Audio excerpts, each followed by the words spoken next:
My name is Elena, and I am a weaver of words, fashioning stories from the comfort of my home office, my fingers tapping rhythmically on the keyboard.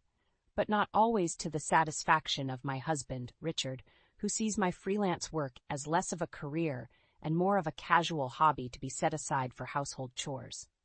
It was a mundane Tuesday when I casually slipped into our conversation that a business trip would take me away for a few days. Richard raised an incredulous eyebrow, his stance rigid against the kitchen counter. A business trip? Elena, come on. You just don't want to do the housework, do you? The skepticism in his voice clear as day. I sighed, weary of having this discussion yet again. It's not like that, Richard. There's a conference I've been invited to. It's important for networking. He cut me off with a dismissive wave. Don't talk back, just listen to your husband. Such interactions were becoming the norm, a year into our marriage, and this wasn't how I imagined wedded bliss to be. Richard never truly recognized the effort that went into my writing and treated my freelance status as something insignificant. The irony was, my so-called insignificant work was the pillar of our financial stability. I paid the rent, the bills, and even his occasional luxuries. Yet in his eyes, I was just the housekeeper who filled the empty hours with typing on a computer. His lack of gratitude cut deeper each day, and I was reaching a threshold where silence was no longer an option. The prospect of turning his threatened papers of divorce into my victory lap was becoming more appealing by the second. I managed to keep a calm demeanor, however, and simply nodded, saying, "Okay, Richard, I understand." But as I packed my bags that night, my mind buzzed with thoughts of liberation, not just from the household work, but from a husband who couldn't see the value in what I did or in me. 3 years ago, our paths crossed when an assignment took me to a distant region where local customs and hidden gems awaited discovery. There, I met Richard, a kindred spirit of sorts, working for a competing publishing company. We both thrived on the thrill of uncovering untold stories and sharing them with the world. Our shared goals and zest for reporting brought us together, and tandem trips to investigate various locales evolved into late-night conversations long after the assignments ended. One thing led to another, and 2 years of dating blossomed into a proposal. We skipped the fanfare of a traditional wedding, but seized the symbolism, donning a wedding dress and tuxedo for a photo shoot that encapsulated our pledge of love in snapshots. Once married, we settled into my spacious condo, roomy enough to host our combined lives with ease. With marriage came contemplation of dreams, of futures, and for me, the pursuit of a freelance career. The job at my old publishing house offered a safety net, but my heart yearned to go solo. I decided to broach this subject one dinner night a week into our marriage. "Hey, Richard," I began tentatively, "I've been thinking about quitting my job at the publishing house." He put down his fork, staring at me as if I'd announced a trip to the moon. "What? Why would you do that out of the blue? I thought you wanted to grind harder at your career." "Yeah, but I want to try freelancing," I explained. The vision I had for my work life, the freedom I craved, it was all laid bare in my hopeful eyes. "Pfft, freelancing?" His scoff was a harsh note in the midst of our quiet dinner. "You think you can succeed just like that? You're not cut out for this. Focus on being a good wife, Elena, not chasing some fanciful dream." His words stung, an icy slap to my aspirations, but no matter how much I tried to reason with him, his stance was immovable. Each attempt was met with jeers or scathing critique.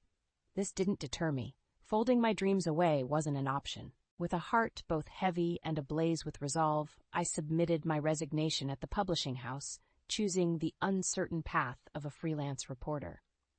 Richard erupted like a shaken soda bottle when he found out. "What the hell, Elena? You can't just make decisions like this without thinking about us." "I have thought it through, Richard. This is my dream," I protested, my voice a mix of apology and defiance. He sneered, tossing down a $1,000 note on the kitchen table. "Fine. From now on, this is what I put into the household. If you can't make ends meet, don't look at me." I locked away his derision and doubts. As the rift between us grew, my determination to prove him wrong grew with it. I was bent on succeeding, on rising above the expectations he so narrowly set for me. Ignorance and mockery from the person who vowed to love and support me ought to have crippled my spirit, but instead it only steeled my resolve to thrive. Richard's refusal to train his eyes on my potential pushed me to find my rhythm as a freelance writer.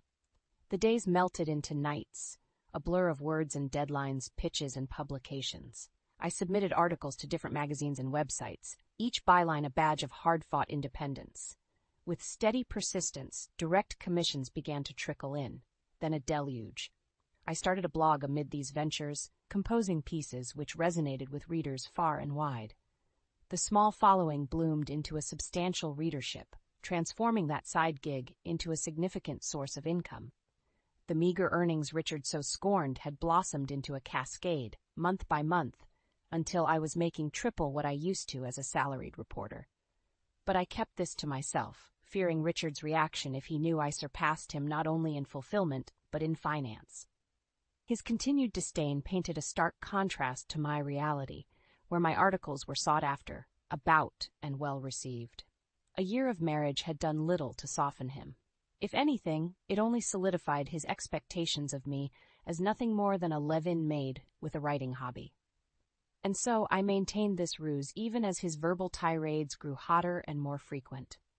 One evening, returning from a successful shopping spree funded by my hard-earned cash, his sneer met my eyes as I juggled the bags through the doorway.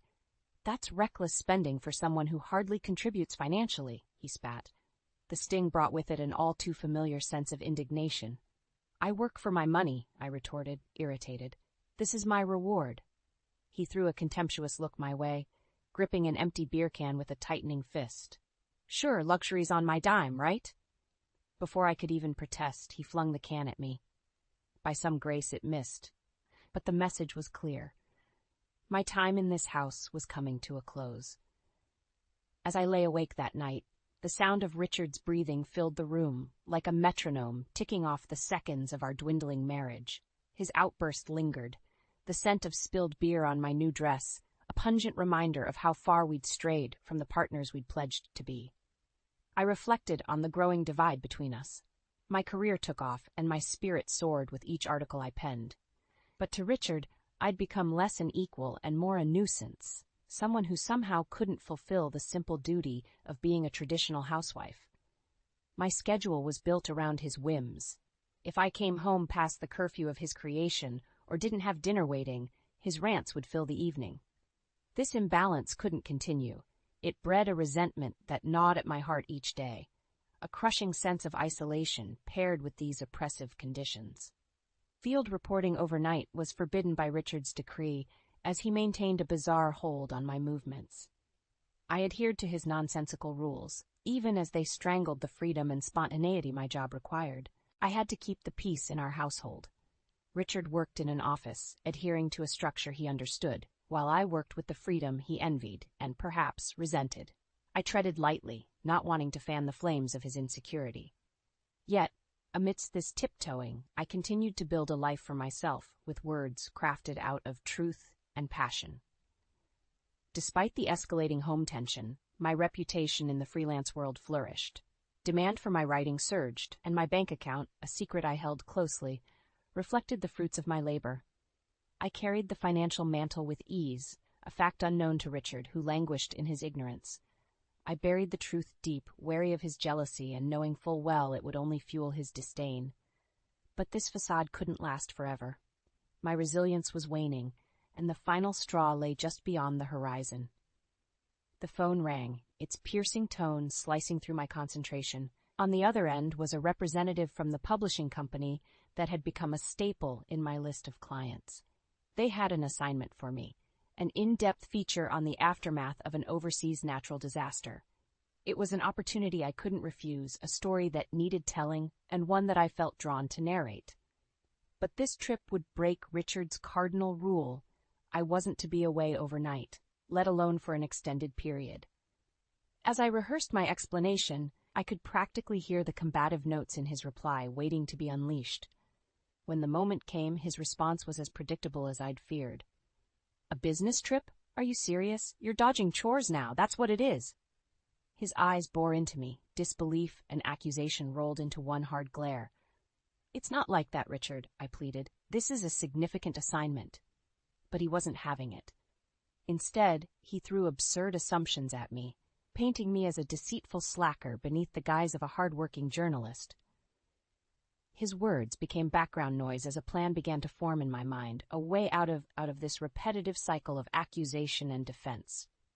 It was during one particularly heated exchange that the proverbial straw snapped. "Know your place, Elena," he fumed, yanking divorce papers out from beneath a stack of unopened bills. "The path you've chosen is a dead end. I've been patient with you, but it's clear you need a wake-up call." The papers lay heavy on the kitchen island, a tangible manifestation of his constant threats. Richard wielded them as leverage, but in that moment I saw them for what they truly were: a release from the prison he had built around me. Determination swelled within me as I reviewed the divorce papers Richard considered an empty threat. But for me, they signified a turning point, a chance to reclaim the narrative of my life.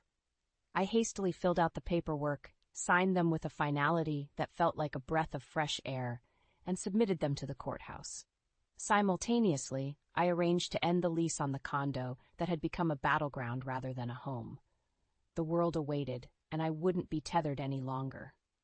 Departing on my business trip, I left no word for Richard, no trail for him to follow. My heart was both heavy and exhilarated as the plane lifted off, soaring high like the newfound control over my life. When I returned from my assignment, a wealth of experiences richer and stories to tell, the confrontation with Richard was unavoidable. The air was tense as I opened my front door. His form loomed large, a shadow against the backdrop of our shared past. "You dare show up after missing for weeks?"